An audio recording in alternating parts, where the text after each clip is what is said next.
Family में यार एक डॉक्टर होना चाहिए, यार फैमिली में कोई वकील होना चाहिए। सच्ची बात बताऊं, फैमिली में एक आलिम दीन होना चाहिए, फैमिली में एक हाफिज कुरान होना चाहिए।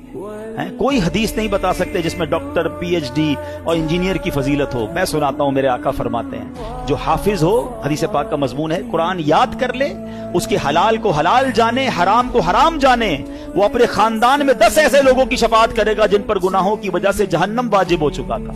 10 बंदों का खानदान वालों को जन्नत में ले जाएगा।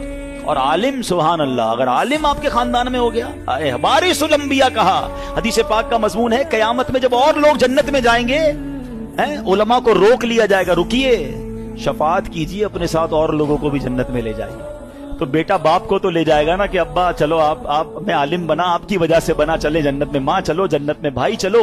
तो ऐसा सोचो, ये वो इन्वेस्टमेंट है जो आपको कब्र में भी काम आएगी, जन्नत में जाने में